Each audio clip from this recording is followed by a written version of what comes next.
Dear student, अस्सलाम वालेकुम वरहमतुल्लाहि वबरकातुहू। 10वां चैप्टर चल रहा है हमारा, जिसका नाम है बाजार प्रक्रिया संचालन। इस चैप्टर में हम पहले 4 हिस्से देख चुके हैं। आज हम इसका 5वां हिस्सा देखने जा रहे हैं। उस 5वें हिस्से में आज हम सबसे पहले जिस टॉपिक की बात करने वाले हैं, हमारे उस टॉपिक का नाम है अभिवृद्धि, यानी कि प्रमोशन। बराबर, या अभिवृद्धि प्रमोशन, इसका कॉन्सेप्ट क्या है पहले तो हम वो समझ लेंगे और इसकी क्या अहमियत है वो देखेंगे। सबसे पहले कि अभिवृद्धि ये बाजार का सबसे अहम हिस्सा है।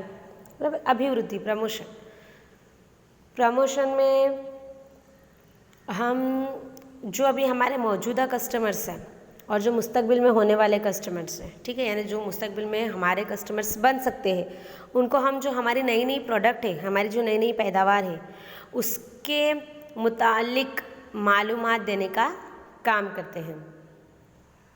प्रमोशन की प्रोसेस में जो उत्पादक है, यानी जो पैदावार करने वाला है, वो कस्टमर को अपनी प्रोडक्ट के बारे में समझाने की कोशिश करता है ताकि उसके और ज़्यादा कस्टमर्स बढ़े। वो कस्टमर्स में एक अट्रैक्शन पैदा करना चाहता है अपनी प्रोडक्ट को लेकर, ताकि मुस्तकबिल में उसकी जो प्रोडक्ट है उसकी मांग में, उसकी डिमांड में इजाफा हो जाए और जो उसकी कारोबारी इकाई है वो एक बेटर इमेज खड़ी करे। देखो, एक बात समझ लो कि अभिवृद्धि या प्रमोशन ये ऐसे सामानों का गिरोह है जिसमें आप इकाई के ज़रिए कस्टमर्स को अपनी जो प्रोडक्ट है उसके बारे में पूरी जानकारी देते हो। तुम कस्टमर्स को अपनी माल या खिदमत वो आकर यूज़ करें, बराबर, इसके लिए उनकी आजीज़ी करते हो, है ना। इसके अलावा प्रमोशन में तुम एडवर्टाइजमेंट करोगे, पर्सनल सेलिंग करोगे और फेमस करना चाहोगे अपनी कंपनी को, ताकि वो लोगों के बीच में जानी जाए, मानी जाए, लोग उससे मुतालबा करें, लोग आए आपकी शॉप के ऊपर। हर एक कारोबारी इकाई प्रमोशन में अलग अलग सामान का इस्तेमाल करती है ना, क्योंकि ग्राहक कौन सी प्रोडक्ट खरीदेंगे, कौन सी कीमत की प्रोडक्ट खरीदेंगे, कैसी प्रोडक्ट खरीदेंगे, ये किसी को नहीं पता होता है, क्योंकि सबकी ज़रूरतें अलग होती है और सब कस्टमर्स अपनी अपनी ज़रूरत के हिसाब से माल खरीदने के लिए हमारे यहाँ पर आते हैं। इसके बाद का हमारा पॉइंट है जिसका नाम है जाहिरात, यानी कि एडवर्टाइजमेंट। अब जाहिरात यानी क्या? जब पैदावार करने वाला अपनी खिदमत या पैदावार की जानकारी आम आवाम को देने के लिए अलग अलग ज़रायों का इस्तेमाल करता है, उसे हम एडवर्टाइजमेंट कहेंगे। और इसके लिए वो किस किस का इस्तेमाल करेगा? इसके लिए वो TV, radio, magazines, newspapers, internet, इन सब का इस्तेमाल करेगा, क्योंकि एडवर्टाइजमेंट पैदावार करने के लिए उसकी पैदावार को पेश करने का एक सामान है ना। एडवर्टाइजिंग के ज़रिए वो क्या कर रहा है? एडवर्टाइजिंग के ज़रिए, एडवर्टाइजमेंट के ज़रिए वो उसका जो सामान है, उसकी जो खिदमत है, उसको पेश कर रहा है।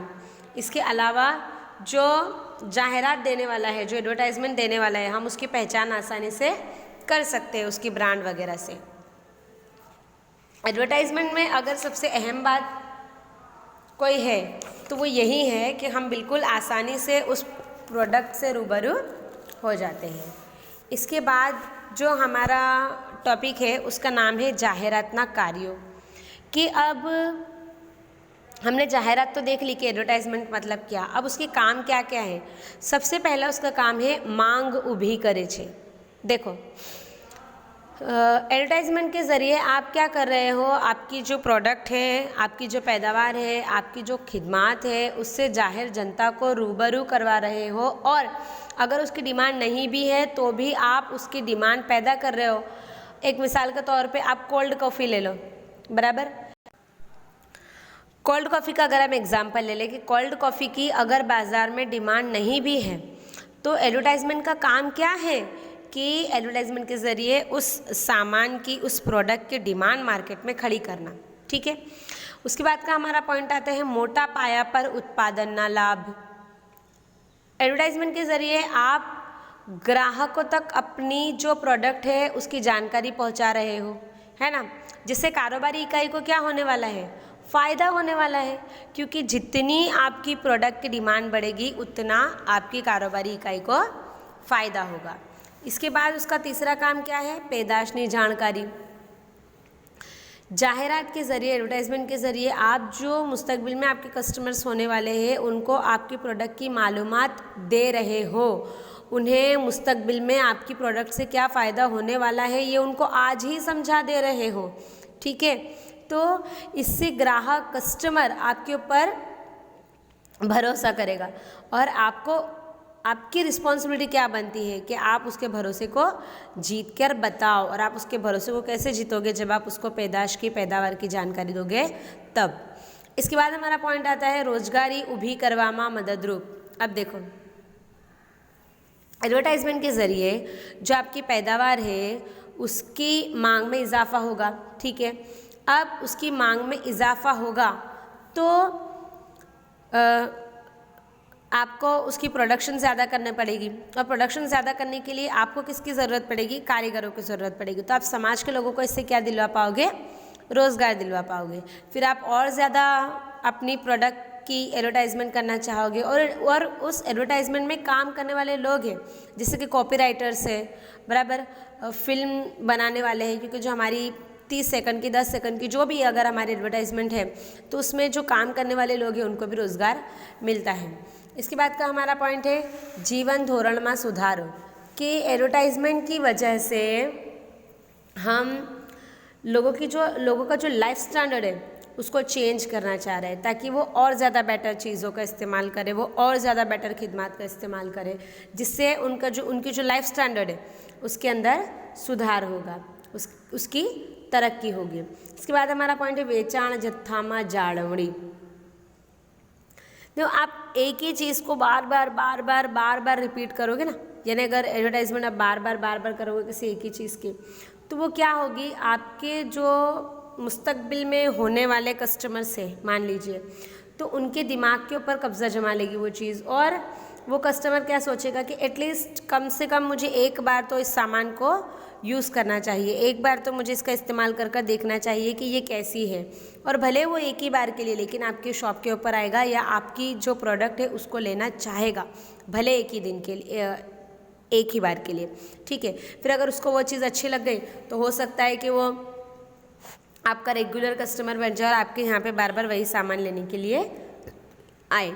लेकिन ये जो एडवर्टाइजमेंट है इसके खिलाफ कुछ लोग ऑब्जेक्शंस भी उठाते हैं कि ऑब्जेक्शंस अगेंस्ट एडवर्टाइजमेंट, जाहिरात सामे विरोध।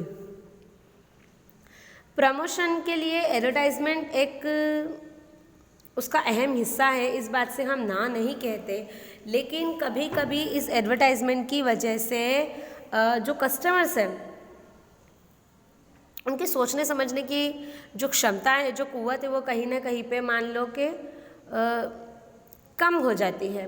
अगर उस प्रोडक्ट की ज़रूरत सच में नहीं भी है ना कस्टमर को, तो भी वो क्या चाहेगा कि मैं इसको ले लूँ। ठीक है, वो एक बार भी तो लेना चाहेगा आपके पास से वो सामान, और वो एक बार भी अगर आपके पास वो सामान लेने के लिए आ रहा है तो इसका मतलब क्या हुआ कि वो बिन ज़रूरी खर्चा हो गया, फिजूल खर्चा हो गया, है ना। तो फिजूल खर्चा तो कैसे जायज़ है, इसीलिए ये ऑब्जेक्शंस है एडवर्टाइजमेंट का कि भाई अगर इंसान को ज़रूरत नहीं भी होती है तो आप बार बार उसको एक ही सामान बताकर उसके दिमाग में भर देते हो कि उसको इसकी ज़रूरत है। दूसरी बात ये है कि जो आला जमात के लोग होते हैं, जो पैसे वाले लोग होते हैं, ठीक है, वो तो ऐसे सामान को ख़रीद लेते हैं। अब जो नीचे जमात के लोग होते हैं, जो गरीब तबक्के के लोग होते हैं, वो इसको नहीं खरीद पाते, तो वो कहीं ना कहीं पे अपने आप को छोटा महसूस करते हैं, कम दर्जे का महसूस करते हैं। अब एडवर्टाइजमेंट क्या है, एडवर्टाइजमेंट एक ऐसी सरगर्मी है कि जिसमें आपका खर्च होता है, क्योंकि आप एडवर्टाइजमेंट कर रहे हो तो वो फ्री में तो नहीं हो रही है, उसका भी खर्च तो जा ही रहा है। तब आप एडवर्टाइजमेंट के पैसे किसके अंदर से निकालोगे, एडवर्टाइजमेंट के पैसे आपकी जो प्रोडक्ट है उसको बेच कर ही निकालोगे ना, जाहिर सी बात है, जिससे वो प्रोडक्ट और ज़्यादा महंगी हो जाएगी। अगर कम लो क्वालिटी का आपका सामान है तो भी आप बार बार उसके एडवर्टाइजमेंट कर कर लोगों के दिल में उसके लिए एक अट्रैक्शन खड़ा कर रहे हो और लोगों को आपकी वो कम क्वालिटी वाली, लो क्वालिटी वाली चीज़ भी दे रहे हो, या हम ये कह सकते कि पकड़ा देते हो। फिर कभी कभी तो एडवर्टाइजमेंट में आपने देखा होगा कि सिगरेट, दारू, पान मसाला, इसकी भी ब्रेक आती है, या इंटरनेट के ऊपर इसकी भी एड्स आती है। तो ये अगर हम एक बार यूज़ करना चाहें तो कहीं ना कहीं पे हम इसके आदी बन जाते हैं और ये चीज़ फिर हमारी हेल्थ को आगे जाकर बहुत नुकसान पहुंचाती है, तो ये भी गलत है। अब एक जैसा माल बनाने वाली अगर कोई कंपनी हो, ठीक है, तो वो तो अपनी एडवर्टाइजमेंट करती है, लेकिन अब अगर किसी दूसरी कंपनी ने भी वही सामान बना लिया हो तो उसको भी जाहिरात करना पड़ती है, उसको भी एडवर्टाइजमेंट करनी पड़ती है, जिसकी वजह से एक बिल्कुल फिजूल कंपटीशन खड़ा हो जाता है दो कंपनियों के बीच में। उसके बाद लास्ट में इसका जो विरोध है, इसकी जो मुखालिफत है वो इसलिए की जाती है कि इसमें अतिशयोक्ति भरी हो। अतिशयोक्ति मतलब बिल्कुल बढ़ा चढ़ा कर बात की जाती है। जैसे कि भाई आपने देखा होगा किसी फेयरनेस क्रीम का कि भाई अगर 4 हफ्ते में आप गोरे नहीं हुए तो ऐसा वैसा। तो ये बात हम बहुत अच्छे से जानते हैं, हमारे माइंड में बहुत अच्छे से ये बात बिल्कुल क्लियर है कि ऐसी कोई क्रीम नहीं बनी है दुनिया में जो इंसान को गोरा कर दे, ठीक है। हाँ, ये हो सकता है कि आपकी स्किन थोड़ी स्मूथ हो जाए, सिल्की हो जाए, ये हो सकता है, लेकिन आप गोरे तो बिल्कुल नहीं हो सकते। उसके बावजूद आप देखो कि कुछ क्रीम कैसे कहती है कि भाई 4 हफ्तों में फेयरनेस आ जाएगी आपकी, ये वो। तो ये बिल्कुल मतलब बढ़ा चढ़ा कर बताने वाली बातें हैं और बढ़ा चढ़ा कर नहीं बताना चाहिए। जो सच में है आपकी प्रोडक्ट वैसे है उसको पेश करना चाहिए। इसके बाद का हमारा टॉपिक जो आता है हमारे आगे किताब में, उसका नाम है व्यक्तिगत बेचान, पर्सनल सेलिंग। देखो, एडवर्टाइजमेंट के ज़रिए कारोबारी इकाई अपनी पैदाश की जानकारी, अपनी प्रोडक्ट की जानकारी ग्राहक तक पहुंचाते हैं, जिससे हर अफराद के ऊपर एक जैसा असर हो, ऐसा ज़रूरी तो नहीं है। तो इसके लिए पर्सनल सेलिंग के ऊपर ध्यान दिया जाता है, क्योंकि पर्सनल सेलिंग के ज़रिए क्या होगा कि आप कस्टमर्स को अपनी तरफ कैसे रिझाते हो, उसको अपनी बातों में कैसे उलझाते हो, उसको अपनी बातों में कैसे लेते हो, उसका कॉन्फिडेंस कैसे जीतते हो, इस बात के ऊपर ध्यान दिया जाता है। इवन कोटलर ने तो यहाँ तक कहा कि वेचाणकर्ता यानी जो सेलर है वो एक ऐसा अफराद है जो कारोबारी इकाई को रिप्रेजेंट करता है और संभावित ग्राहक यानी जो मुस्तकबिल में हमारे ग्राहक बनने वाले हैं, हमारे कस्टमर बनने वाले हैं, उनको अपनी तरफ अट्रैक्ट करता है। तो फिर कौन कौन से खुसूसियात होनी चाहिए एक अच्छे सेल्समैन में? तो कोटलर ने आगे बढ़कर ये कहा कि सबसे पहले वो बिल्कुल स्मार्ट होना चाहिए, तंदुरुस्त होना चाहिए और चालाक होना चाहिए। दूसरा कि हुनरबाज होना चाहिए, अपनी बातों से किसी का कॉन्फिडेंस जीतने वाला होना चाहिए। और कैसा होना चाहिए? तो कोटलर ने कहा कि उसमें ग्राहक को, कस्टमर को अपनी बात समझाने का सलीका होना चाहिए, तरीका होना चाहिए। इसके बाद कोटलर ने क्या कहा कि प्रामाणिकता यानी वो ऑनेस्ट भी होना चाहिए, वो अपने काम को लेकर नियमित होना चाहिए, बिल्कुल वेल डिसिप्लिन होना चाहिए। इसके अलावा वो महत्वाकांक्षी होना चाहिए, यानी हमेशा उसको यही सोचना चाहिए कि मैं अपनी कंपनी को कैसे आगे पहुंचा सकता हूँ, मैं अपनी कंपनी को कैसे तरक्की दिलवा सकता हूँ। तो आज हमने प्रमोशन, एडवर्टाइजमेंट के काम, एडवर्टाइजमेंट की कमियां और पर्सनल सेलिंग और सेल्समैन की खुसूसियात देखी। इंशाल्लाह हम हमारे आने वाले सेशन में सेल्स प्रमोशन की बात करेंगे और इंशाल्लाह हम हमारे इस चैप्टर को भी मुकम्मल कर देंगे।